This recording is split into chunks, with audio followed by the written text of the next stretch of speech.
What was your relationship like with ODB? Oh man, see, ODB used to duck me, man. You know what I'm saying? That's my brother. I love him, but I was the one that was always like, "Yo, man, what you doing, dog? Like, chill, like, relax or calm down." Like, he didn't, Dirty didn't want to hear that a lot of the time. He wanted that dude that was like, "Yo, man, I'm about to go knock off this armored truck." He wanted the dude that was like, "Yeah, let's go."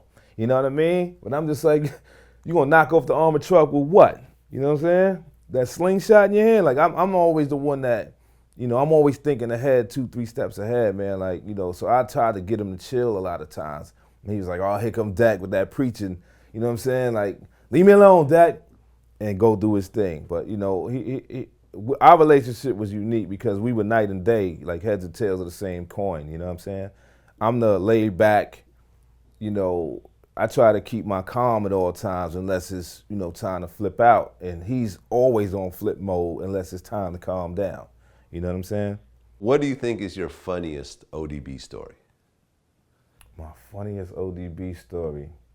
Man, he got so many of them, man. I think we was at the Arc in Brooklyn, had a show with Capleton, the reggae artist, and a couple of other cats. And I remember Ralph McDaniels was there hosting it. And we had to wait for Capleton and his crew to finish their setup to do what they had to do, but the crowd was screaming Wu-Tang while Capleton was on. And, Dirk couldn't wait. He didn't want to wait no more, so he goes out in the middle of Capleton's show and takes the mic, starts screaming, "Y'all want to hear no fucking Capleton? Y'all want to hear Wu-Tang, right?" Got the crowd all wild up. You know what I'm saying? That him and Capleton get into it backstage, like, you know what I'm saying? Like, that dude, like, him and Akinyele, you know what I'm saying? For those who remember Akinyele, he had the song Go Put It In Your Mouth. He used to say Dirty took his style.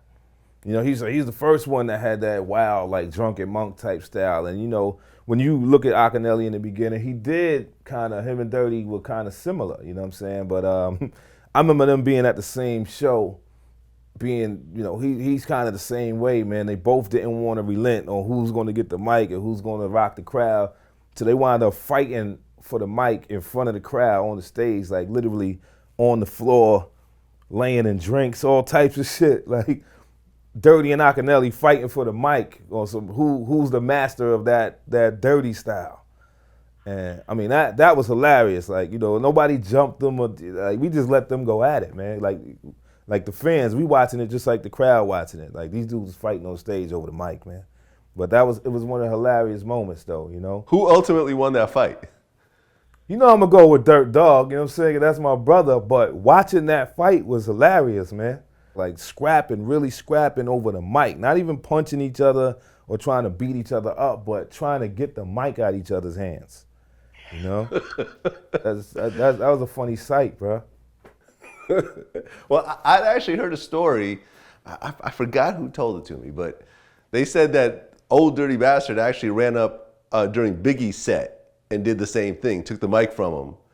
And Biggie actually, you know what I'm talking about? Yeah, I heard something like that. I wasn't there for that one, but I've heard like he ran up on Method Man and Redman set mad because he couldn't get no shine in between them and threw the turntables over, man.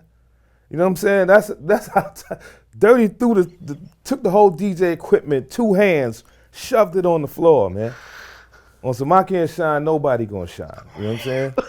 And that's my brother, I love him, man. But if Dirt Dog was a nut, like, you know what I'm saying? Y'all know the once in a while when he show his face to y'all. You know what I'm saying? I know the every day, man. And as crazy and wild as he was though, I have to make that point that he was definitely a civilized person. He wasn't no savage. Like, people paint the picture of him being this dude that was just didn't give a fuck about nothing.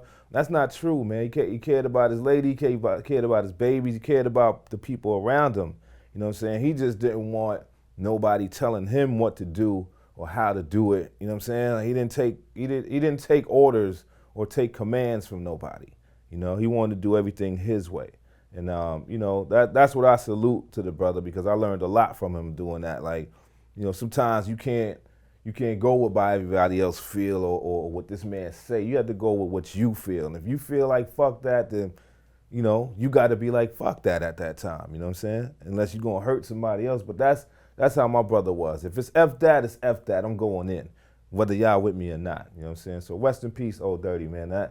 He's a big reason why I think a lot of, you know, some of the chaos around Wu-Tang Clan goes on, because we don't have that fun dude that just didn't give a, niggas want to get up and rap and rap and rap. Man, fuck that. You know what I'm saying? Like that was dirty. His shit didn't even rhyme half the time. He get on stage and stand there for 20 minutes. Don't say nothing. And the crowd go wild. I've seen it. So, you know, it was beyond that with him. It was his aura. I think people loved his aura and his personality, you know? Well, a lot of people talk about Kanye these days and like Right. the whole running up on stage, and they forget that Old Dirty Bastard was the originator of that. Dirty ran up at the Grammys, man. Wu-Tang's for the babies. You know, we thought we was gonna win. You know what I'm saying? Like we was the unorthodox. Like we wasn't the people's champ, but we was the one like how, you know, you rooted for Pacquiao to beat Mayweather recently. You know what I'm saying? Like just the underdogs of everything. So it was like it would have been nice to see the underdog win. You know what I mean? Yeah, but Dirty was the first party crasher. Like, you know, I mess with Kanye, man. I rock with Kanye. People say what they want to say, man. I think the brother got soul. He expresses it sometimes, maybe, you know, to other people's disliking, but, you know, everybody ain't gonna like what you do anyway, man. You know what I'm saying? The brother's talented. He can rhyme. He can produce. He's responsible for a lot of hits, a lot of people's careers. So, you know, I respect homie, and he come from the same school that we come from, you know, and when Kanye came through with them graduation albums, his sound, you couldn't tell he went to he went to the same school with RZA as far as on production, you know what I mean? And that's how I always looked at it. I was like, Kanye could have been a Wu-Tang member in my eyes, you know? Kanye could have been a Wu-Tang member. The graduation, I could actually see that. The graduation Kanye, the graduation albums Kanye, the late registration, I mean, you know what I mean? And when he first came out, those first two albums, I believe that Kanye could have been down with the Klan, you know? That's actually kind of deep. I could sort of see that. Yeah, you know what I'm saying? We thought Nas could have been a Klan member, you know what I'm saying? Or Mobb Deep, like all of that whole Loud Records label, it was all Wu-Tang to me. Redman is like an unofficial Wu-Tang member. Like, you know, we just consider we consider other rappers Wu-Tang because that's our slang. Like, that's how Wu-Tang came about. If you was Wu-Tang, you was nice, like, because they was the ill dudes in the karate pictures when you had the Shaolin monks, and the monks was, you know, Buddha's name be praised and turn the other cheek. The Wu-Tang were the ones who grabbed the swords and was like, fuck the monks, we gonna go tear shit up. That's the approach that we wanted to take with it, you know what I mean?